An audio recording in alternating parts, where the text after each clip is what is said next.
Political committee का इजलास भी हुआ, गर्मा गर्मी हुई, शिद्दत आ गई मामलात के अंदर। सलमान अकरम ने कहा जनाब मैं तहरीक इंसाफ सियासी जमात का पार्ट हूँ, कायद है वो इमरान खान साहब हैं, तो मैं किसी की फैमिली को किसी भी चीज पे जवाबदेह नहीं हूँ। बुशरा बीबी नाला है अली मीन गंडापुर से। अब ये सारे लोग जब जाके उनको कहेंगे खान साहब ये बुशरा बीबी ने हमारी बात नहीं मानी, खान साहब बैरिस्टर गौहर की कितनी सुनेंगे, जो राजा साहब इनकी कितनी सुनेंगे, वकास अकरम की कितनी सुनेंगे। बुशरा बीबी को ही सरेंडर करना पड़ेगा। जो नए नए पॉलिटिकल लोग बने हैं ये यहीं रहेंगे। पाकिस्तान तहरीक इंसाफ पे बैन लगवाना इस टाइम को इतना मुश्किल नहीं है। अस्सलाम वालेकुम, मैं हूं आदिल निज़ामी और आप देख रहे हैं मेरा डिजिटल चैनल। आज का व्लॉग पाकिस्तान तहरीक इंसाफ के हवाले से है। पाकिस्तान तहरीक इंसाफ में किस तरह एक टूट फूट एक डिवीजन दिखाई दे रही है, और जो सियासी कमेटी पॉलिटिकल कमेटी का इजलास भी हुआ उसमें क्या कुछ हुआ, कुछ इनसाइडर्स आपको बताएंगे। किस तरह कौन कौन से रहनुमा एक दूसरे के सामने आए, किस तरह वहाँ पर ताने दिए जाते रहे, इल्ज़ाम तराशियाँ हुई। और अब आने वाले दिनों में जब बानी पीटीआई से मुलाकात होगी पाकिस्तान तहरीक इंसाफ की लीडरशिप की और बुशरा बीबी साहिबा की, तो उसके बाद पाकिस्तान तहरीक इंसाफ की जो सियासी स्ट्रक्चर है उसकी हियत क्या होगी, इस पर बात कर लेंगे। और गवर्नर राज लगाने की बातें हो रही हैं, पाकिस्तान तहरीक इंसाफ को बैन करने की बातें हो रही हैं, वफाकी कमीना हमें सारी चहमा गोइयाँ हुई। ये कितना वाइबल है? अगर गवर्नर राज लगता है खैबर पख्तूनख्वा में तो उसके कॉन्सिक्वेंसेस क्या होंगे? आपने गवर्नर राज लगा तो लिया, फिर वापस आना कितना आसान होगा हुकूमत के लिए? ये एक बड़ा क्वेश्चन है। सबसे पहले पाकिस्तान तहरीक इंसाफ जनाब जो इजलास हुआ, इल्ज़ाम तराशियाँ, बुशरा बीबी नाला है अली मीन गंडापुर से, पूरी पार्टी क़यादत से इल्ज़ाम तराशियाँ हुई। उस जो इजलास हुआ, मीटिंग हुई, सलमान अकरम साहब जो हैं जब उनसे सवालात हुए तो सलमान अकरम ने कहा जनाब मैं पाकिस्तान तहरीक इंसाफ सियासी जमात का पार्ट हूँ और इसके जो कायद हैं वो इमरान खान साहब हैं, तो मैं किसी की फैमिली को किसी भी चीज़ पे जवाबदेह नहीं हूँ। मैं सियासी जो वर्कर है, सियासी जो हमारे रहनुमा हैं, इसमें तो मैं बात कर सकता हूँ, लेकिन मैं किसी की फैमिली अगर कोई मुझसे सवालात करेगी, कोई सख्त नौयत के सवालात होंगे तो मैं उसको किसी सूरत भी उसको आंसर नहीं करूँगा।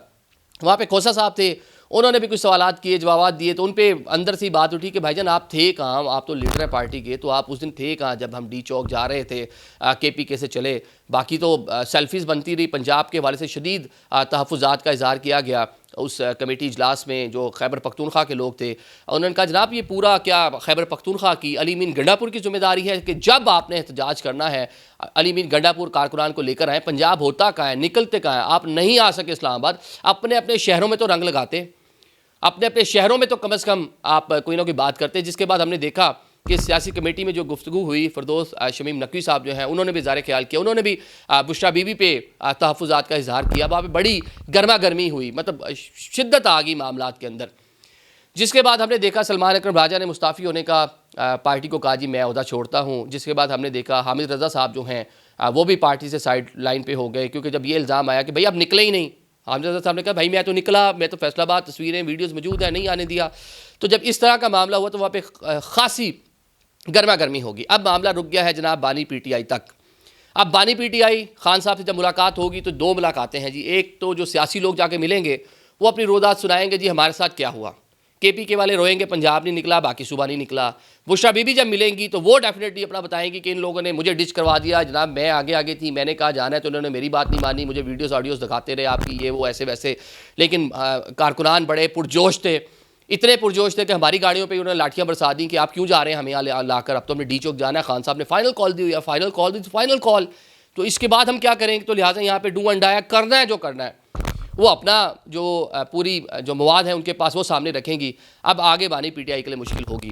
पहले वो सियासत के हवाले से उनका एक मौक़िफ़ रहा है। जब रिहाम खान पॉलिटिकली एक्टिव होने लगी, एक प्रेस कॉन्फ्रेंस की, तो उसके बाद खान साहब ने उनको बड़ा सख्ती से मना किया कि आप सियासत में नहीं आएंगी। बुशरा बीबी का सियासी किरदार पाकिस्तान तहरीक इंसाफ में लोग इल्ज़ाम लगाते हैं, लेकिन वो महदूद तरीके से तो पॉलिटिकल किरदार अंदर तो रहा, लेकिन बाहर नहीं आया उस तरह से उनका जो सियासी किरदार है। खान साहब की बहनें हों, वो किसी सूरत पॉलिटिकली उन्होंने उनको ज़्यादा एक्टिव नहीं होने दिया। अभी एक आधा मैसेज उनके ज़रिए दिया, लेकिन 2024 इलेक्शन के टिकट्स के मामलात में था जी अलीमा खान किसी को टिकट दिलवाएंगी, तो खान साहब ने बिल्कुल मना कर दिया कि वो कौन होती हैं इस पूरे मामले में।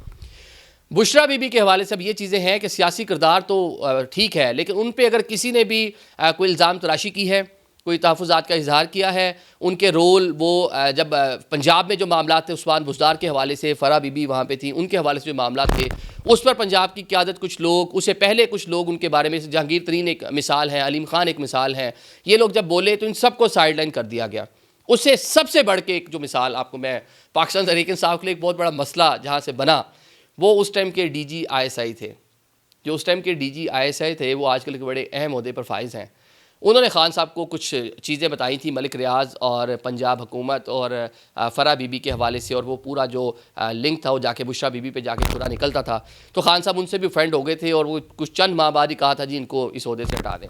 तो उस टाइम के जो DG ISI थे वो आपको ही पता है, मुझे भी पता है कौन है, आजकल सबसे पावरफुल मैन है। तो खान साहब ने उस टाइम उनकी भी नहीं सुनी थी। तो अब जब ये क़यादत जाएगी, अब ये सारे लोग जब जाके उनको कहेंगे खान साहब ये बुशरा बीबी ने हमारी बात नहीं मानी, हम तो बड़े अच्छे तरीके से मैनेज करना चाह रहे थे, H9 या उसके बाद संगजानी जाना चाह रहे थे, तो बुशरा बीबी ने सारा काम ख़राब कर दिया, तो सुनी नहीं हमारी, हम पॉलिटिकल लोग हैं, पॉलिटिकल फेस हमें फ़ैसला करना चाहिए था। अब खान साहब बैरिस्टर गौहर की कितनी सुनेंगे, अब खान साहब जो राजा साहब इनकी कितनी सुनेंगे, वकास अकरम की कितनी सुनेंगे, या वहाँ पर जो बैरिस्टर सैफ है, या वहाँ पर जो यूसुफजई हैं जो खुलकर शौकत यूसुफजई जो खुलकर तनकीद कर रहे हैं, इनकी कितनी सुनेंगे। ये बड़ा इंटरेस्टिंग सूरत हाल है। अब क्या खान साहब का वही रवैया होगा? अब इस पर अगर एनालिसिस करें तो शायद वो रवैया ना हो, क्योंकि पाकिस्तान तहरीक इंसाफ लीडरशिप को ऑलरेडी हम देख रहे हैं वहाँ पे एक फुकदान है। उस तरह से लोग पाकिस्तान तहरीक इंसाफ के पास नहीं हैं, पॉलिटिकल चेहरे पहले नहीं है, सारी लीगल टीम इस टाइम आपकी पॉलिटिकल टीम बनी हुई है। तो डेफिनेटली शायद बुशरा बीबी को ही सरेंडर करना पड़ेगा। शायद बुशरा बीबी का जो पॉलिटिकल किरदार है, जो रोल है, वो पीछे जाएगा, वो बैकफुट पे जाएंगे। जो पॉलिटिकल लोग हैं, जो नए नए पॉलिटिकल लोग बने हैं, ये यहीं रहेंगे। और चंद एक नाम जो हैं, ये इतलात भी है हमारे पास, चंद एक नाम ऐसे हैं जिनसे पार्टी भी खुश नहीं थी, जिनसे खैबर पख्तूनख्वा के लोग भी खुश नहीं थे, ये लोग अब साइड लाइन पे होंगे। पाकिस्तान तहरीक इंसाफ में कुछ नए लोग भी सामने आएंगे। आखिर में जनाब हुकूमत, वफाकी काबीना पाकिस्तान तहरीक इंसाफ को फ़ाइनल वार्निंग, बैन और गवर्नर राज की बातें और वफाकी वज़रा ने कहा, लेकिन ये कितना वाइबल है? पाकिस्तान तहरीक इंसाफ जिसको खैबर पख्तूनख्वा में जो फेम है, अगर पब्लिक पल्स की बात करें, नौजवान उसके साथ हैं। खैबर पख्तूनख्वा में जिस तरह उनको मैंडेट मिला हुआ है, मुसलसल तीसरी गवर्नमेंट है, अब वहाँ पे अगर गवर्नर राज लगाते हैं तो वो कितना वाइबल होगा, कितना आसान होगा। एक सूबा जो ऑलरेडी टेररिज्म की लहर से गुजर रहा है, जहाँ हालात कशीदा हैं, जहाँ की जो पॉपुलेशन है वो थोड़ी सी हाइपर मिजाज रखती है। मतलब हमने एहतजाज में देख लिया, हमारे पश्तून जो भाई हैं जज्बाती भी हैं, ना डर भी हैं, तो किस तरह क्या इस जो फैसला होगा इसको वो एक्सेप्ट करेंगे। गवर्नर राज लग जाता है तो वहाँ पे कोई एजिटेशन होती है, एहतजाज होते हैं, कोई वहाँ पे मामलात ख़राब होते हैं, वायलेंस होती है, तो फिर हुकूमत के पास बैकफुट पे आने का क्या तरीक़ाकार होगा? कैसे हुकूमत पीछे आएगी? ये बहुत बड़ा क्वेश्चन है। तो ख़बरें यही हैं कि ये सिर्फ बातें हो रही हैं, डराया धमकाया जा रहा है। अगर इतना लगाना आसान होता तो कब का लग चुका होता। पाकिस्तान तहरीक इंसाफ पे बैन लगवाना इस टाइम को इतना मुश्किल नहीं है। अगर कबीना उसको इंडोर्स करती है, सुप्रीम कोर्ट में जाता है मामला, तो मवाद तो इतना है पाकिस्तान तहरीक इंसाफ के खिलाफ हुकूमत के पास वायलेंस को लेकर, वो 9 मई हो, क्योंकि उसके ऊपर इस टाइम पूरा बयानिया बना हुआ है, उसको कोई डिनाई करता ही नहीं है। पाकिस्तान तहरीक इंसाफ भी सामा उसको देखती है, बंदे तो इनके ही थे, लेकिन कहा जी चले इश्तियाल किसी ने दिलवाया, आग किसी ने लगाई, उनको ट्रिगर किसी और ने किया, और वो तो सिर्फ पुरअमन थे, बंदे तो थे, बयानात तो हैं, मौके पर तो मौजूद थे। और ये जब मामला सुप्रीम कोर्ट में जाएगा, जब रियासत पूरी उसी बयानी पे खड़ी, क्या सुप्रीम कोर्ट उस बयानी की नफ़ी करेगी? ये एक सवाल का निशान है। सेकेंडली, अभी जो एहतजाजों में हुआ, बंदे मरे, फोर्सेस के जवान जो हैं वो आपके सामने जाबाक हुए, पाकिस्तान तहरीक इंसाफ के लोग जो हैं वो जाबाक हुए हैं, तो इसके बाद क्या सुप्रीम कोर्ट उसको ट्राई करेगी? डेफिनेटली नहीं करेगी। लेकिन फिर वही बात आ गई कि एक मेन स्ट्रीम पॉलिटिकल पार्टी है, सूबे में उसकी हुकूमत है, अवाम उसके साथ है, नौजवान उसके साथ है, तो इतना आसान नहीं होगा उसको बैन करना। तो अगर बैन करेंगे तो फिर उसका सूबाई हुकूमत का स्टेटस क्या होगा? मुझे बीच में वो TLP याद आ जाती है। TLP के 2 अरकान सिंध असम्बली थे, जब TLP पे बैन की बातें हुई तो कहा जी उनको भी डी नोटिफाई कर दिया जाएगा। अगर पाकिस्तान तहरीक इंसाफ पे बैन लगाएंगे तो डेफिनेटली आप उनकी जो गवर्नमेंट है उसको डी नोटिफाई करना पड़ेगा। जो MNAs हैं, जो MPAs हैं, जो सेनेटर्स हैं, वो ख़त्म हो जाएंगे।